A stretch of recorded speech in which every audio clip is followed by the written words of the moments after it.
은혜를 나누려고 합니다. 오늘 영상은 인내를 온전히 이루라라기보다는 제가 한번 보여줬어요. 그래서 이번에 제가 지난주에 터치데이 세미나가 있으면서 이 조인은 씨의 세가족 믿음 생활 그리고 어떻게 간증하는가 이 부분이 또 다른 은혜가 되어서 여러분들과 함께 보려고 합니다. 한번 보실까요? 야, 나 진짜 감사합니다. 지금부터 20년 전이야 내가? 20년 전 나는 어떻게 살고 있었지? 예수 예자도 못 보내겠고 하나님은 없다 부정하고. 누나, 제일 처음에 기독교로 바꾸게 된 건 뭐야? 이유가? 남편 따라 교회 갔다가 성경이 너무 재밌더라고. 그 교회를 가자마자 나는 제일 궁금한 게 성경이었어. 너무 성경을 알고 싶다. 이게 진리라는데 이게 너무 어려운 거야. 그래서 이거를 빨리 읽었어. 진짜 모르겠고 더 미신 속으로 빠져들어가고 너무도 어렵고 내가 마음이 열리지 않으니까. 근데 그렇게 하려고 하니까 하나님이 그게 너무 예쁘고 그러니까 기가 막히게 성경을 통으로 가르쳐주는 분들이 만나다. 성경을 계속 파고 공부하고 하게 하는 거예요. 그러니까 하루에 8시간에서 10시간? 뭐 길게 15시간까지 성경 진짜요? 혼자 성경 읽고 여기 유튜브 찾아서 보고 동영상 보고 성경 파고 성경을 읽는데 진짜 하나님을 느끼겠고 이게 통으로 보이는데 하나님의 이 놀라운 역사 나를 통해 우리 가족들이 다 변화되면서 가족들이 우리 엄마 성경 10시간씩 읽고 지금 그 78세가 누나, 놀랐나? 이제 그런 과정 속에서 제일 어려운 거는 십자가 사건이야. 내가 본 사건도 아니고 성경을 수용했는데 이게 내 사건이 안 느껴지는 거야. 그걸 계속 기도한 거지. 십자가의 사건이 내 사건이 될 수 있도록 십자가의 사건이 내 사건 그거만 기도를 했어. 목사님 걸 보는데 신약에 예수님께서 그 형식 그 모든 거를 본인이 다 짊어진 거야. 그래서 양 이런 거 안 해도 돼. 예수님이 모든 그 양이 된 거야. 진짜. 근데 사람들 먼저 예수 몰라. 됐어. 그게 말이 돼? 우리 믿는 사람들도 그게 안 와닿잖아. 네. 그분이 뭐라고 해? 나 여기서 엄청 울었어. 당신들 예수 믿는 사람들 뭔지 알아요? 진짜 세상에 제일 나쁜 사람이에요. 죄를 지가 다 쳐지르고 예수님한테 전부 전가시킨 거야. 예수님이 전부 다 책임져 주는 거야. 그런데 하나님은 그걸 달게 받으셔. 그 시스템을 만들어 놓은 거야. 이게 성경이라는 거야. 그걸 알고 나서부터 십자가 사건이 내 사건이 되는 거야. 대박. 내가 얼마나 어려운데. 저는 인생이 두 개로 나눠진 것 같아요. 예수님을 믿게 된 것과 믿기 전. 완전히 믿기 전 6년 전에는 그냥 제 주먹을 믿고 내 의를 믿고 살았던 그 삶이었거든요. 근데 이제 정말 예수님 믿고 크리스찬이 되어서 내 인생을 이렇게 보니까 완전히 다시 사는 그런 인생이더라고요. 그래서 이 노래가 바로 저를 대변해주는 조혜련의 인생을 이야기해주는 그런 찬양입니다. 세상에서 볼 수 없던 세상에서 찾을 수 없던 주님 그 손길이 날 찾았네. 내가 믿고 바랬던 길 내가 안다 여겼던 그 길의 끝에 보았던 절망들 하지만 주 손길이 하지만 그 눈물이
세미나 때마다 보여주면서 나누고 있습니다.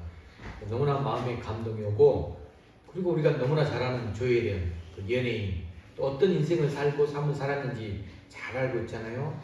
그가 예수를 믿고 정말 신실한 그리스도인이 되기까지의 과정을 이렇게 짧고 굵게 이야기해놨는데, 여러분들도 가장 크게 다가온 게 무엇입니까? 조혜련 씨는 말씀을 정말로 사모했다는 것. 그 말씀이 우리에게 어떻게 다가오는지 적용되는지, 그런 과정 가운데 말씀을 읽다가 십자가 사건에 대한 그 섭리를, 그 깨달음이 있었다는 것. 십자가 사건이 내 사건이 되는 순간 완전히 녹아지죠. 여러분에게도 반드시 그 경험이 있어야 됩니다. 조혜련 씨가 했던 말, 구약의 양의 피로 우리의 속죄를, 우리의 죄를 대속했다면, 주님께서는 진짜 그 흠없는 예수 그리스도의 보혈의 피로 우리의 모든 죄값을 대신하여 구속하였다는 것이죠. 그래서 우리는 예수 그리스도를 믿기만 하면 구원받는 그 큰 은혜를 그 십자가를 통해서 이루었다는 거죠. 죽음으로써 끝나버렸으면 이건 그냥 종교고 그냥 역사입니다. 하지만 정말 살아계시고 신앙적으로 우리가 예수를 바라보는 것이 죽음 이후에 부활이 있었기에, 이제 부활 이후에 강림, 주님 오실 날을 우리가 알고 있기에 그 큰 소망을 가지고 믿음 안에서 나아가는 거죠. 그러면서 오늘 저는 이제 말씀을 통하여 그 주님 오시는 그날까지를 기다리는 마음 가운데 우리가 꼭 갖춰야 될 성품이 인내입니다. 그 인내를 온전히 이루기 위하여서 오늘 저는 여러분과 함께 이 말씀을 준비하였습니다. 여러분, 우리가 인생길 살아가다 보면 우리 눈앞에 항상 평탄한 길만 있는 건 아닙니다. 인생길을 가다 보면 가파른 길도 보이고 가시밭길로도 있고, 때로는 좁은 길, 평탄한 길, 골목길, 여러 가지 길이 나타날 수 있습니다. 그럴 때마다 우리는 이렇게 생각하기 쉬워요. 왜 나한테만 이런 일이 찾아왔을까? 이런 어려움이 찾아올까? 왜 나만 이런 고통을 당해야 될까? 이렇게 생각을 하는데, 하지만 결코 그렇지 않다는 것. 자, 여러분, 사도 바울이 고린도전서 10장 13절에서 했던 말씀 우리는 분명히 기억하고 있어요. 고린도전서 10장 13절. 자, 한번 읽어볼까요? 시작. 사람이 감당할 시험 밖에는 너희가 당한 것이 없나니. 자, 이 말씀 무슨 뜻입니까? 모든 사람들이 시험을 당하지만 다 감당할 수 있는 시험이다 라는 말씀이잖아요. 남들이 이미 다 겪어본 시험들이다. 다른 사람들이 이미 겪어보고 감당한 시험이라고 한다면 우리라고 왜 감당하지 못하겠느냐? 이 말이에요. 우리도 얼마든지 감당할 수 있다는 것이죠. 그것도 넉넉하게 감당할 수가 있습니다. 여러분, 혹시 지금 현재 어려운 시험 가운데 놓여지신 분 계십니까? 하지만 두려워하지 마세요. 우리도 충분히 감당할 수 있다는 것이에요. 하나님께서 능히 감당할 수 있도록 우리를 도와주시고 반드시 피할 길을 허락해 주십니다. 믿으시기 바랍니다. 자, 여러분, 그렇다면 우리가 알아야 될 것, 시험을 만났어요. 그렇다면 어떤 자세로 임해야 할까? 자, 시험 만났을 때 어떤 자세로 임해야 될지 2절 말씀에 그 답이 되어 있습니다. 한번 읽어볼까요? 2절 말씀 시작.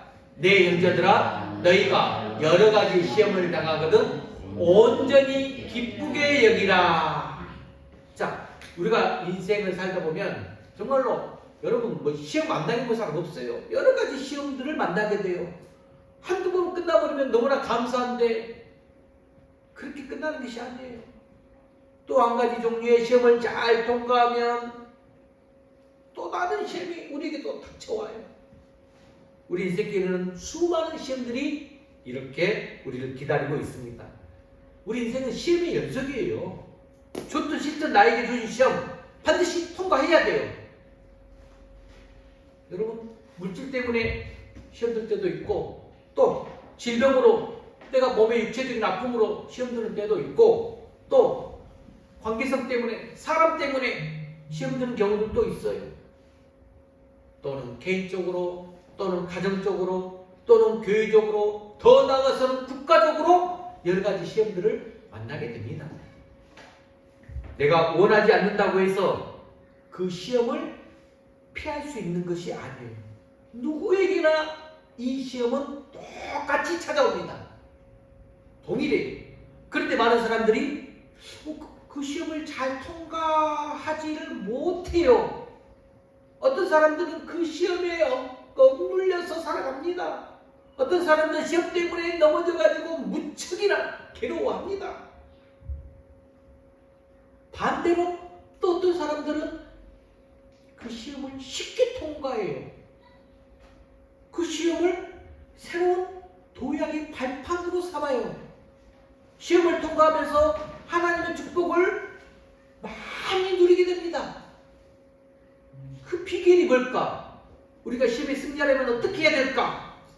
저도 이런 부분에 대해서 여러분처럼 정말로 저는 20대 때 이 고민을 굉장히 많이 했어요. 고등학교 때부터 20대까지.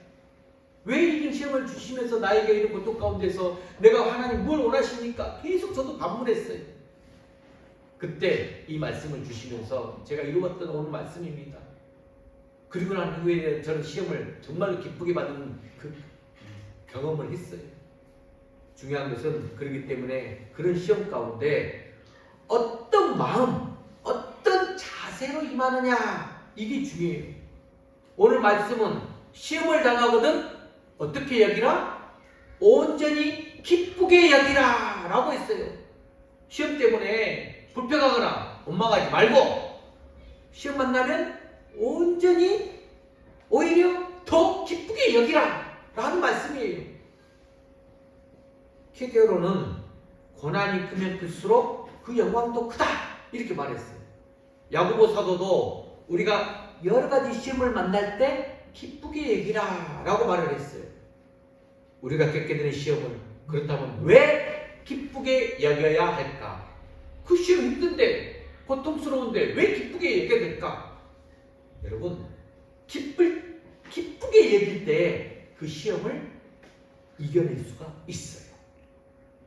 시험을 이겨서 기쁘기도 하지만 우리가 시험을 기쁘게 여길 때에 이길 수 있는 것입니다. 시험을 만났다고 시험이 막 닥쳐와요. 너무 어렵고 힘든 고통이 있어요. 나는 안 돼. 이제는 죽었구나. 나는 쓸모가 없구나. 정말로 나는 고작것이 없구나 라고 야단박색을 떨면 그것은 이미 사단에게 넘어지면서 패배한 것이나 마찬가지입니다. 여러분, 제가 이렇게 또 말씀 준비하면서 어떤 양양이라는 지역에서 서핑을, 바다 서핑을 즐기는 사람들이 나오면서 지역에 대한 발전을 이야기하는데 그 파도를 타고 쇼핑을 즐겨요. 그런데 파도를 타는 사람들을 보니까 아주 큰 파도가 쫙 몰려올 때 더 좋아하더라고요. 잔잔한 파도는 안 좋아해요. 큰 파도가 와야 돼. 이것처럼 우리도 시험을 오히려 기쁘게 여기면 시험을 만나요. 그러면 기쁘게 여기면서 살아가는 성도들이 되어야 한다는 거죠. 오늘 본문에도 보면 우리가 여러 가지 시험을 당하거든 온전이란 말이 많이 나와요. 온전히. 성경의 내용 한번 쳐보세요. 굉장히 많이 나와요. 그때 기쁘게 여기라. 이 온전이란 말이 무슨 말이냐? 끝까지라는 말이에요. 도중에 포기하거나 자제하지 말라 이거예요. 그래야 우리가 승리할 수가 있기 때문에. 여러분, 시험, 인내하면 대표적으로 떠오르는 성경 인물이 욥이잖아요. 욥이 있고 반대되는 인물이 욥의 아내가 있어요. 한번 비교해 볼까요? 욥은 엄청난 시련과 시험을 당했잖아요. 동방에서 가장 큰 자였던 그가 물질이 다 잃어버리고 자녀도 잃어버리고 건강도 다 잃어버렸어요. 하지만 욥은 그로 인해 하나님을 한 번도 원망하거나 불평하지를 않았습니다. 자, 오히려 욥은 어떻게 말했느냐? 욥기 1장 21절 말씀 한번 읽어볼까요? 시작. 내가 모태에서 알몸으로 나왔사온즉 또한 알몸이 그리로 돌아가 올지라. 주신 이도 여호와시요 거두신 이도 여호와시오니 여호와의 이름이 찬송을 받으실지어다. 그러면서 여기 기와 조각으로 자기 몸을 긁으면서 정말 이겨내고 고통스럽지만 괴로워하고 있을 때 욥의 아내는 참다 못해서 어떤 소리를 했느냐. 욥기 2장 9절 말씀이에요. 욥의 아내가 했던 말 한번 읽어볼까요? 시작. 당신이 그래도 자기의 온전함을 굳게 지키느냐? 차라리 하나님을 욕하고 죽으라. 욥의 아내는 이렇게 말을 했어. 사단의 시험에 지금 넘어가서 이런 험악한 말을 하게 된 결과죠. 하지만 이 말을 들은 욥 아내의 말에 개의치 않는 말씀 구절이 그 다음 구절입니다. 욥기 2장 10절. 자, 욥의 말입니다. 읽어볼까요? 시작. 우리가 하나님께 복을 받았은즉 화도 받지 아니하겠느냐. 이러면서 욥은 모든 일에 입술로도 범죄하지 아니했다라고 했습니다. 입술에 이 입부터 내 나오는 입술로부터도 범죄하지 않고 나아간 자가 되었어요. 여러분 욥은 이 물질의 시험도 질병의 시험도 사람으로 인한 시험도 다 견뎌낸 사람이죠. 욥이 그런 시련을 견뎌낼 수 있었던 비결이 무엇일까요? 그게 바로 욥의 신앙 고백이 욥기 23장 10절에 나와요. 욥기 23장 10절 말씀 한번 크게 한번 읽어봅시다. 시작. 그러나 내가 가는 길을 오직 그가 아시나니 그가 나를 단련하신 후에는 내가 순금같이 되어 나오리라. 아멘. 이 말씀 여러분 붙들기 바랍니다. 지금 내가 겪고 있는 시련 속에도 반드시 하나님의 뜻이 하나님의 뜻 섭리가 들어있다는 믿음의 확신이 있었기 때문에 욥은 이겨낼 수 있었어요. 여러분 좀 우스꽝스러운 비유의 이야기인지 모르지만 자 한번 들어보세요. 어떤 집에 강도가 들어왔어요. 강도가 총을 딱 들고 가지고 있는 돈 다 내놔라. 안 그러면 너 총을 쏴 죽이겠다. 협박을 했어요. 그러자 강도에게 그 돈 많은 주인이 잠깐만 기다려주세요 하면서 무슨 행동을 했느냐. 자기가 가진 돈을 다 모아다가 보자기를 딱 싸서 허리에 묶더니 딱 눈을 지그시 감으면서 이제 됐어. 강도에 하는 말이 이제 쏠 테면 쏘시오 라고 말했습니다. 자, 이게 뭘 말하고 싶은 거냐. 여러분 이 사람이 과연 지금 지혜로운 사람이라고 말할 수 있을까요? 자기가 죽는 한이 있어도 내가 가진 돈 절대 빼앗기지 않겠다 라고 하면서 보자기를 싸가지고 배짱을 지금 부렸다는 것이죠. 그런데 여러분 우리가 인생 살면서 돈이 중요합니까? 목숨이 중요합니까? 우리는 항상 나의 사고의 가치관 올바른 가치관을 가지고 살아야 하는데 우리가 살면서 얼마나 미련할 때가 많은지 모릅니다. 때로는 여러분 하나님께서도 우리에게 더 소중한 것을 주시기 위해서 조금 덜 소중한 것을 가져가실 때도 있어요. 여러분 이거 잘 이해하시기 바랍니다. 우리에게는 영적인 것이 매우 소중한 것이기 때문에 돈, 또 우리의 몸, 또 세상의 것 이걸 가져갈 때가 있다는 거예요. 하나님 보시기에 세상의 것들은 하나도 중요치 않아요. 하나님은 우리에게 원하시는 것 그런 것들이 아니야. 우리의 믿음을 원하세요. 우리의 굳건한 믿음. 성경에 보면 믿음이 없이는 하나님을 기쁘시게 할 수 없다 라고 강조하고 있어요. 물질 영원한 것이 될 수 없어요.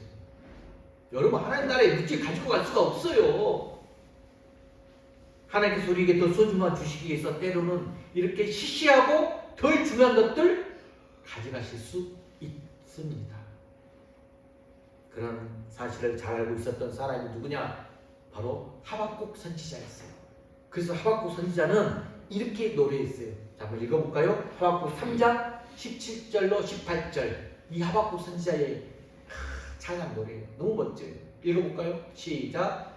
비록 무화과 나무가 무성하지 못하며 포도나무에 열매가 없으며 감람나무에 소출이 없으며 밭에 먹을 것이 없으며 우리에게 양이 없으며 요양간에 소가 없을지라도 나는 여호와로 말미암아 즐거워하며 나의 구원이 하나님으로 말미암아 기뻐하리로다. 할렐루야.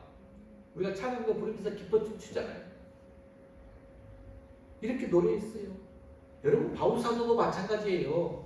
감옥에 갇혀 있었어요. 얼마나 큰 시험이고 시련입니까?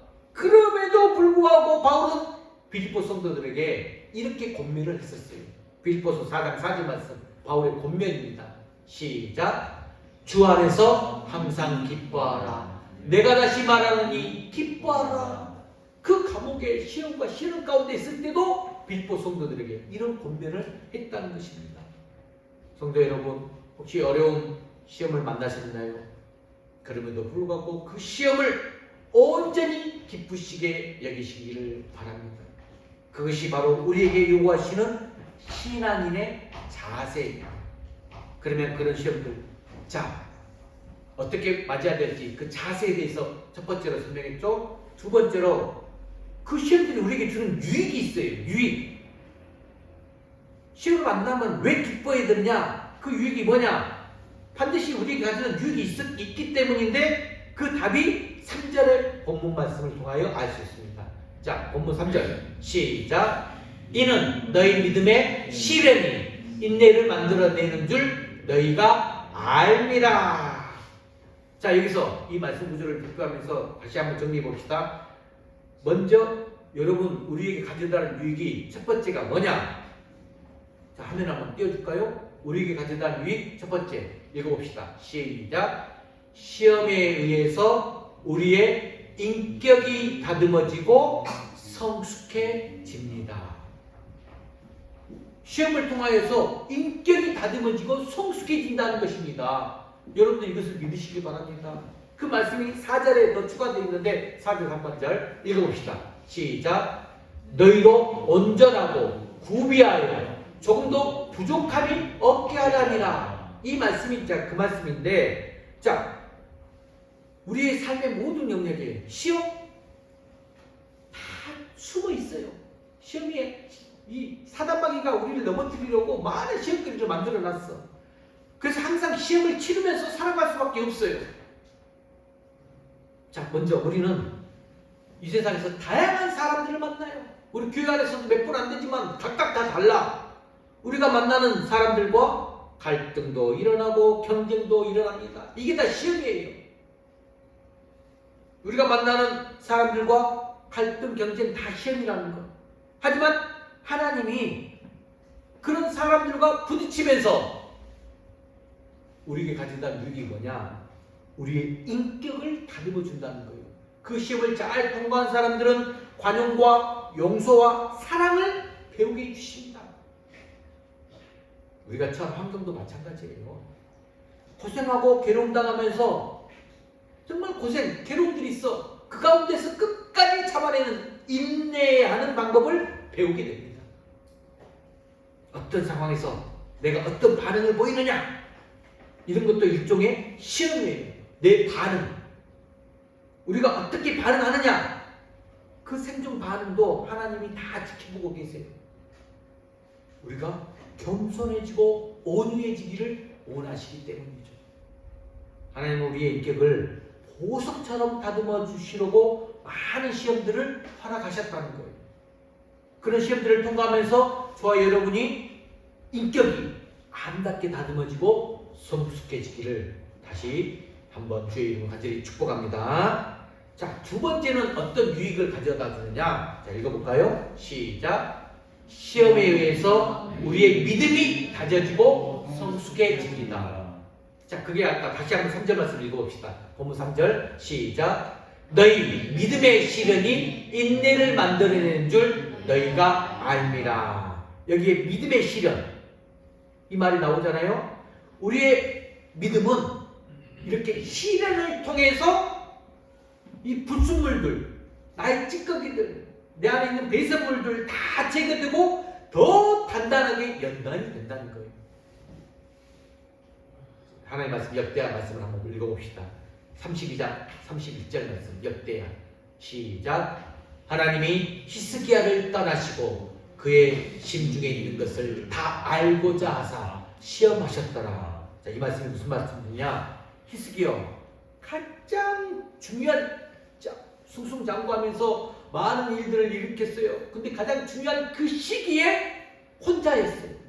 혼자였지만 그때 그 믿음을 또 시험하시려고 약점이 뭔지를 드러내 주셔야 돼요. 그래서 더 많은 것들을 감당하는 사람으로 훈련시키는 역대하 32장 말씀 9절이거든요. 여러분, 아브라함도 마찬가지예요. 너무 잘 알죠? 많은 시험을 통과하면서 믿음이 더 견고해졌고 하나님을 신뢰하는 믿음의 사람이 될 수 있었어요. 하나님이 크게 쓰기를 원하시는 사람은 그런 사람일수록 더 많은 시험들이 찾아옵니다. 저는 이걸 깨닫는 순간 너무 감사하더라고요. 아, 그렇구나.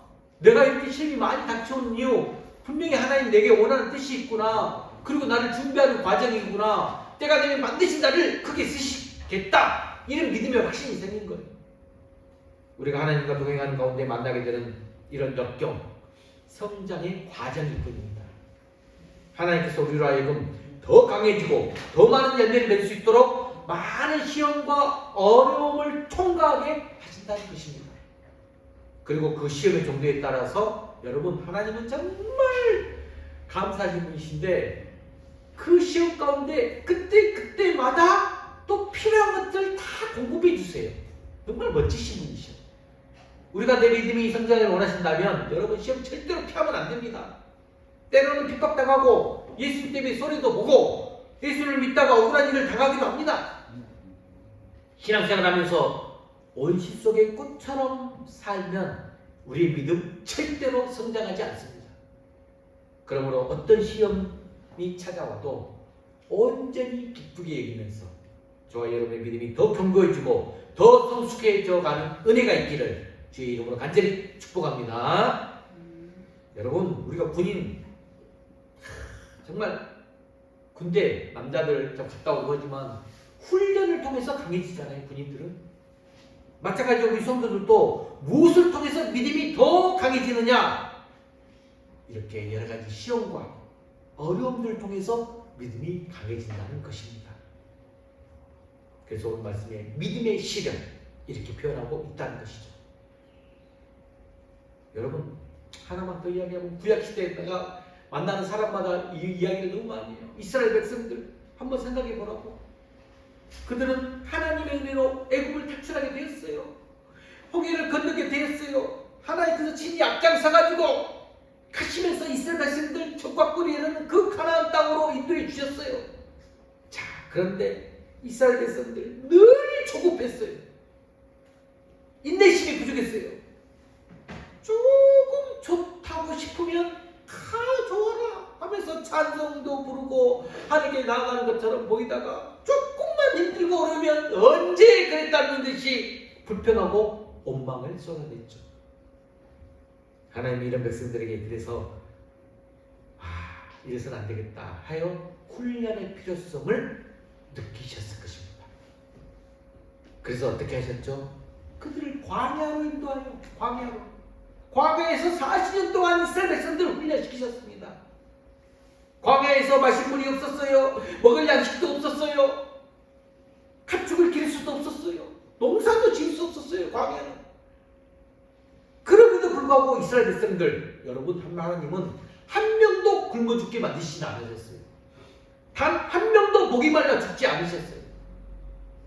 반석에서 물이 나와 목마름을 해결해 주셨고 또 하늘에서 만나가 내려와서 그들을 배불리 먹여 주셨기 때문이죠. 40년 동안 광야 생활을 통해서 하나님은 그 이스라엘 백성들에게 가르쳐 주신 것, 그게 뭡니까? 바로 신명기 8장 3절 말씀을 가르쳐 주시기 위해서 그리하였습니다. 자, 읽어봅시다. 시작.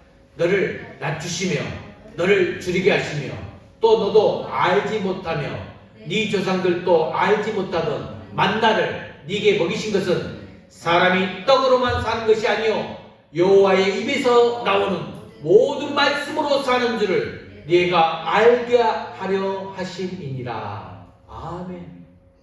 여러분, 조일인 씨가 이걸 본 거예요. 여러분, 신앙, 교회 예배만 드리는 자체가 아니라 정말 말씀을 사모하세요. 말씀을 매일 묵상하시면서 그 말씀 가운데서 하나님께서 나에게 말씀하고자 하는 것, 그리고 이 말씀을 통하여서 왜 하나님이 전 세계적으로 구조학적으로 시스템적으로 역사가 되어 있어요. 말씀을 계속 묵상하고 이해가 안 되는 구절, 또 내가 정말로 마음이 가슴에 와지 않는 구절을 계속 묵상하면서 기도해 보세요. 그리고 성경 한 권을 전체적으로 통독해 보세요. 그러면 하나님의 뜻과 역사, 또 예수 그리스도의 십자가 사건이 가슴에 와 닿습니다. 아무리 힘들고 어려운 상황에서도 우리가 하나님을 바라보고 의지할 때에 하나님께서 모든 것을 책임져 주신다, 이 사실을 알게 됩니다. 이스라엘 백성들 이런 훈련을 통해서 믿음이 키워나갔던 것입니다. 자, 그렇다면 왜 하나님께서 우리에게 이런 시험을 허락하셨을까? 아니, 이 말씀도 답이 보여요. 오늘 본문 4절의 키워드 말씀이에요. 자, 본문 4절 한번 다시 한번 봐볼까요? 하나님께서 그 시험을 허락하신 이유가 4절이에요. 시작. 인내를 온전히 이루라. 이는 너희로 온전하고 구비하여 좀더 부족함이 없게 하려 함이라. 오늘 저 전반적인 마지막 제가 강조하고 드리고자 하는 말씀, 여기서 온전이란 말이 굉장히 많이 나왔다 했죠. 온전하고, 이것은 시간적 개념의 온전이에요. 그리고 또 두 번째로 구비하여라는 단어가 나왔죠. 이 말은 공간적 개념이에요.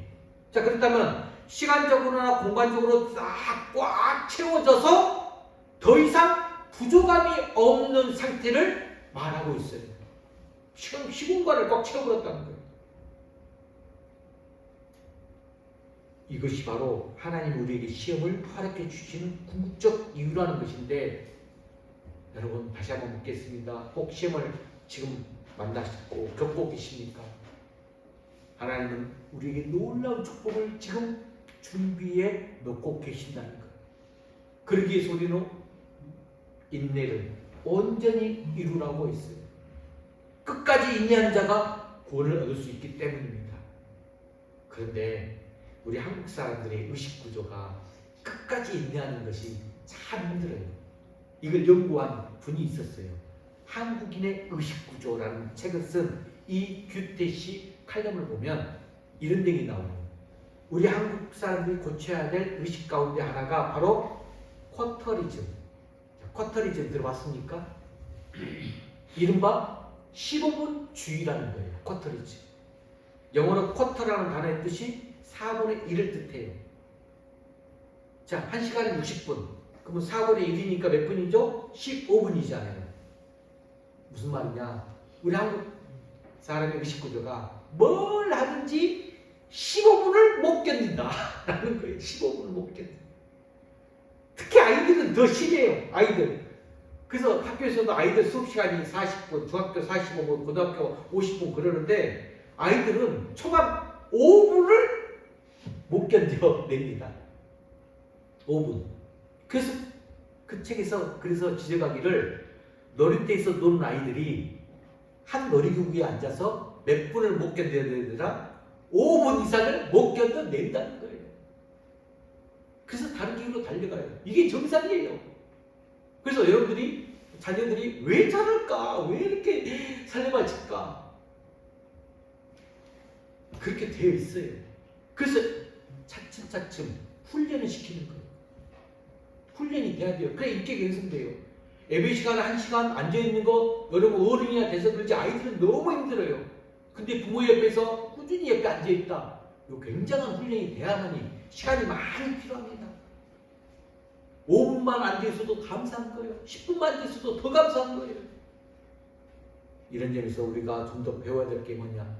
여유가 있는, 여유있게 살아가는 훈련을 해야 된다라는 생각이 들었습니다.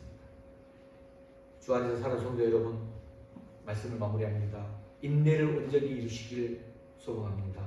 하나님 우리를 미워하셔서 골탕을 먹이려고 시험 주신 것 아니라는 점, 하나님 우리를 사랑하셔서 독생자 예수를 그 십자가에 아낌없이 주신 분이라는 것, 하나님은 우리가 풍성한 삶을 살도록 하시기 위해서 일시적으로 우리에게 시험을 주신다는 것입니다. 인내를 온전히 이루어서 하나님이 예비해 놓으신 그 축복 속에서 더 풍성한 삶을 누리는 저와 여러분이 될 수 있기를 바랍니다. 오늘 본문 4절에 인내를 온전히 이루라. 이는 너희로 온전하고 구비하며 조금도 부족함이 없게 하려 합니다. 여러분, 우리가 역경이나 시련을 통과하지 않고서는 매력 있는 사람이 될 수 없어요. 역경을 통과한 사람이 한 사람 아픔을 압니다. 눈물의 빵을 먹어본 사람이 가난한 사람의 심정을 알게 됩니다.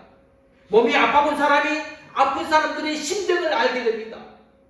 혼자가 된 사람이 혼자가 된 사람의 그 외로움을 알 수 있듯이 하나님께서는 저희 여러분을 더 귀하게 쓰시기 위해서 언제든지 필요하면 우리를 훈련시킨다는 말씀입니다.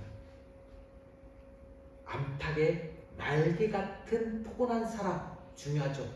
하지만 독수리의 날개 같은 그 강한 훈련도 필요합니다. 우리에게 얼마나 중요한지 모릅니다. 암탉의 날개는 평안하고 정말 포근하고 따스합니다. 독수리의 날개는 바위에 부딪혀서 죽을 수도 있었어요. 하지만 그렇게 되기 전에 이 어미 독수리가 쏜살같이 날아왔습니다. 날개로 다시 받아 죽는 것 우리가 잘 알고 있습니다. 여러분들, 하나님께서 시험을 허락하시고 그 시험을 주는 유익, 이 모든 말씀 첫 번째 구절이 오늘 본문 야고보서 1장 2절로 4절 다시 한번 크게 읽고 오늘 말씀을 마무리하도록 하겠습니다. 다시 한번 야고보서 1장 4절 은혜를 받고 기억하시기 바랍니다. 시작. 내 형제들아, 너희가 여러 가지 시험을 당하거든 온전히 기쁘게 여기라. 이는 너희의 믿음의 시련이 인내를 만들어내는 줄 너희가 알미라. 인내를 온전히 이루라. 이는 너희로 온전하고 구비하여 좀 더 부족함이 없게 하려 하십니다.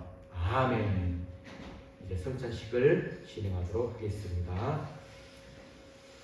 찬송가, 우리 성찬식 부를 찬송가 하나 부릅니다.